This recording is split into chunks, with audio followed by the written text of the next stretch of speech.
Channel पर पहली बार आए हो तो उसे सब्सक्राइब जरूर कर लेना और साथ में लगे घंटी के बटन को जरूर दबा लेना ताकि हम कभी भी कोई वीडियो अपलोड करें तो उसका नोटिफिकेशन आपको मिल सके।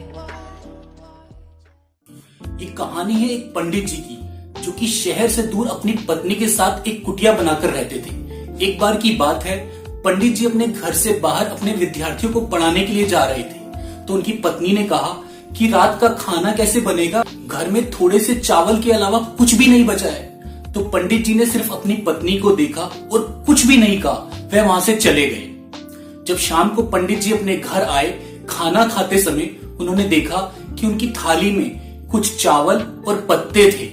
तो उन्होंने अपनी पत्नी से पूछा, ये किस चीज के पत्ते हैं? तो पत्नी ने जवाब दिया कि सवेरे जब आप जा रहे थे तो मैंने आपको बताया था घर में खाने के लिए कुछ नहीं है, तो आपने इमली के पौधे की तरफ देखा था, तो मैंने उसी इमली के पत्तों से यह खाना बनाया है। तो पंडित जी बहुत खुश हो गए और पंडित जी ने बोला कि अगर इमली के पत्तों का खाना इतना स्वादिष्ट बन सकता है तो हमें तो किसी चीज की चिंता करने की जरूरत ही नहीं है, हमारे तो कभी भी खाने की कमी होगी ही नहीं, हम तो इसी से ही अपना भोजन कर लिया करेंगे। जब यह बात वहाँ के राजा को पता चली कि वो पंडित जी इतने गरीब हैं, तो राजा ने एक मंत्री को भेजकर पंडित जी को निमंत्रण दिया कि वह नगर में आकर रह ले, लेकिन पंडित जी ने उस निमंत्रण को भी इनकार कर दिया। जब राजा को यह बात पता चली तो राजा ने निर्णय किया कि वह खुद स्वयं पंडित जी से जाकर मिलेंगे।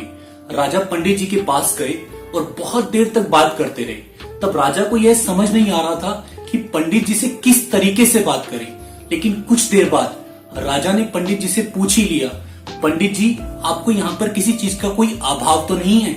पंडित जी हंसते हुए बोले, मुझे तो किसी चीज का कोई अभाव नहीं है, आप मेरी पत्नी से पूछ लीजिए। तो राजा ने वही सवाल उनकी पत्नी से किया कि आपको यहाँ पर किसी चीज का कोई अभाव तो नहीं है? तो पत्नी ने जवाब दिया, मुझे किसी चीज का कोई अभाव नहीं है, क्योंकि अभी जो मैंने वस्त्र पहने हैं वो फटे नहीं हैं, उन्हें पहना जा सकता है। अभी मेरे घर में जो मटका है वो फूटा नहीं है, उसमें पानी भरा जा सकता है। और अभी जो मैंने चूड़ियां पहनी है वो टूटी नहीं है, तो इसीलिए मुझे किसी चीज का कोई अभाव नहीं है और सीमित साधनों के साथ भी तो खुशी से जीवन जिया जा सकता है। यह बात सुनकर राजा ने उस देवी के पांव छुए और वह वहां से चला गया। ये छोटी सी कहानी हमें यह बताती है, जीवन में कभी कभार हमारे पास सभी चीजें नहीं होती, लेकिन जितनी चीजें हैं हमें उनमें संतोष रखना चाहिए और उन्हीं चीजों को सहारा लेकर आगे बढ़ना चाहिए और अपने जीवन को चलाना चाहिए। तभी हम लोग अच्छे ढंग से और खुशी से जीवन जी सकते हैं। कहानी अगर आपको अच्छी लगी हो तो इसे लाइक जरूर करें और साथ में अपने दोस्तों को शेयर जरूर करें। गाइस, अगर आपको वीडियो अच्छी लगी हो तो इस पर एक लाइक, एक शेयर और एक कमेंट तो बनता ही है। और अगर आप इस वीडियो को YouTube पर देख रहे हो तो हमारे परिवार का हिस्सा बनिए, हमारे चैनल को सब्सक्राइब जरूर कर लीजिए। और अगर आप किसी दूसरे प्लेटफॉर्म पर देख रहे हो तो हमें फॉलो करना ना भूलें।